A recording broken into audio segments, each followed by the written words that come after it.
राजा का बेटा राजा बनेगा ये परिवारवाद है। राजा का बेटा तहसीलदार क्यों नहीं बने? क्यों नहीं बनेगा? परिवारवाद। गजब कर रहे हो। मुझे नहीं, राजा ही बनेगा। ये राजनीति में राजतंत्र नहीं चलेगा ना कि रानी के पेट से राजा पैदा होगा। नहीं, लोहिया कहते थे अब बक्सा से राजा पैदा होता है, रानी के पेट से नहीं। ये महाराज, लोहिया ने कहा था कि मैं उनसे पूछा गया, सुन लीजिए, आपकी पार्टी बता दे रहा हूं, लोहिया से पूछा गया आपने अपने परिवार के किसी व्यक्ति को राजनीति में आगे नहीं बढ़ाया? राम मनोहर लोहिया का उत्तर था, मेरे कार्यकर्ता ही मेरा परिवार है। आज क्या स्थिति हो गई? मेरा परिवार ही मेरी पार्टी है। जिनको पिताओं ने माताओं ने जबरिया तिलक लगा दिया, बोले मेरे बाद तू बैठेगा बेटा, मेरी कुर्सी पे मौज ले, दूध जलेबी खा, वो सब लोग धीरे धीरे घटते घटते घटते घटते बौने हो गए। क्या बौने हो गए? माफ करिएगा, कड़ा शब्द इस्तेमाल कर रहा हूं।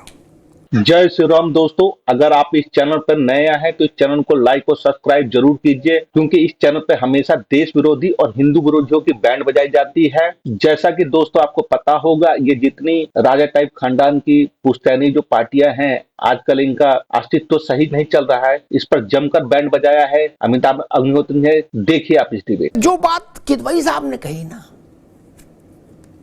मैं इस बात से बड़ा खिन्न हो जाता हूं कि फलाने ने अपनी नौकरी की रास्ता छोड़ के त्याग का जीवन स्वीकार किया।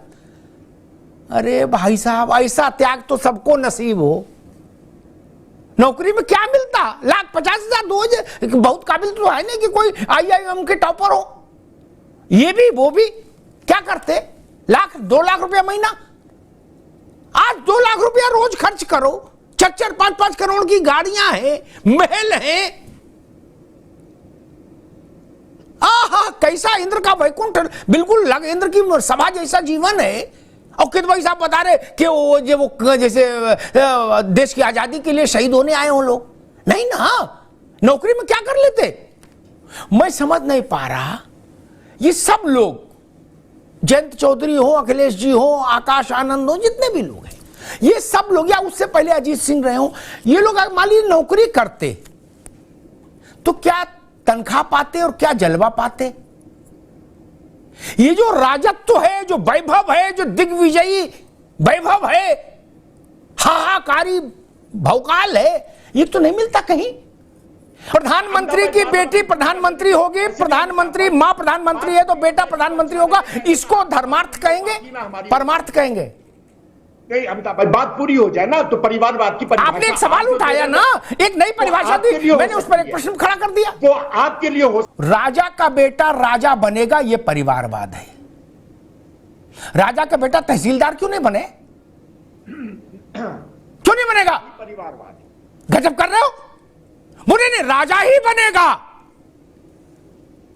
तहसीलदार नहीं बनेगा, अमीन नहीं बनेगा, लेखपाल नहीं बनेगा, पटवारी नहीं बनेगा, राजा ही बनेगा। ये राजनीति में राजतंत्र नहीं चलेगा ना कि रानी के पेट से राजा पैदा होगा। नहीं, लोहिया कहते थे अब बक्सा से राजा पैदा होता है, रानी के पेट से नहीं। किदवई जी, पढ़िए लोहिया को। बिल्कुल पढ़ा है अमिताभ जी। अरे रुक जाइए महाराज, लोहिया ने कहा था कि मैं उनसे पूछा गया, सुन लीजिए, आपकी पार्टी बता दे रहा हूं, लोहिया से पूछा गया आपने अपने परिवार के किसी व्यक्ति को राजनीति में आगे नहीं बढ़ाया? राम मनोहर लोहिया का उत्तर था, मेरे कार्यकर्ता ही मेरा परिवार है। आज क्या स्थिति हो गई? मेरा परिवार ही मेरी पार्टी है। और उसमें भी डिफेंड कर रहे हो यार सब लोग। चेयरमैन का बेटा चेयरमैन ही बने, बोले ये ऑस्ट्रेलिया से पढ़ के आए, कल जहाज से उतरे, आज ऑफिस आ गए, आज ये CMD हो गए। और वो भी ये लिखें कि भाई हमने त्याग तपस्या की, तो फिर मामला गड़बड़ा जाता है। जनता इसका निर्णय करती है। किताब में क्या लिखा छोड़ दीजिए, जनता खुद में किताब है भाई। जो बात गौतम राणे ने कही ना, जिनको उनके पिता जबरिया अपनी कुर्सी सौंप नहीं गए, वही सरवाइव किए। जगन रेड्डी को ले लीजिए, नवीन बाबू को ले लीजिए, जिनको पिताओं ने माताओं ने जबरिया तिलक लगा दिया, बोले मेरे बाद तू बैठेगा बेटा मेरी कुर्सी पे, मौज ले, दूध जलेबी खा, वो सब लोग धीरे धीरे घटते घटते घटते घटते बौने हो गए। क्या बौने हो गए?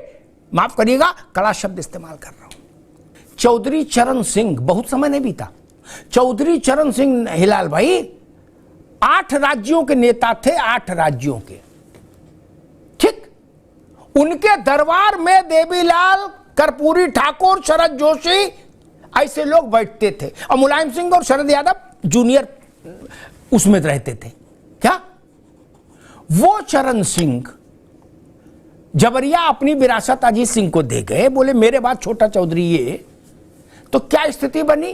2.5 जिले में ले आए थे उनकी विरासत को अजीत सिंह, और गांव तक सीमित कर दिया जयंत ने।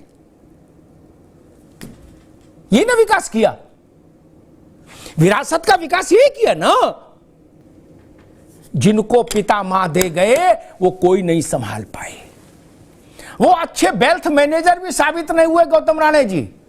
क्या बाकी सब तो छोड़ दो, पॉलिटिकल मैनेजर छोड़ो, वेल्थ मैनेजर भी अच्छे साबित नहीं हुए। जितना जो कुछ माल मत्ता छोड़ गए थे वो भी, उसमें भी घटोत्तरी हो रही, चूंकि निकाल खा रहे, आगे से कहीं से आ नहीं रहा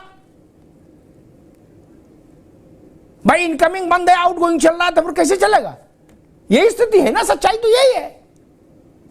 मैं हमेशा कहता हूं कार्यकर्ताओं को अवसर मिलना चाहिए नेतृत्व का। ये सामान्य जन की राजनीतिक चेतना के साथ खिलवाड़ है, छलावा है। सबको समान अवसर दीजिए, जिसमें प्रतिभा होगी वो आगे आगे बढ़ जाएगा। कर्ण और अर्जुन में भेद नहीं करिए, जिसके बाण में शक्ति होगी वो जीतेगा। सिर्फ इतनी सी बात कह रहे थे। धन्यवाद दोस्तों, इस तरह की टॉप डिबेट्स का रिव्यू मैं डेली रिसर्च करता रहता हूं, जिसमें देश विरोधी, हिंदू विरोधी लोगों का चेहरा उजागर होता है। और आप भी इस चैनल को सब्सक्राइब करके और अपने कमेंट और सुझाव जरूर दें। जय श्री राम।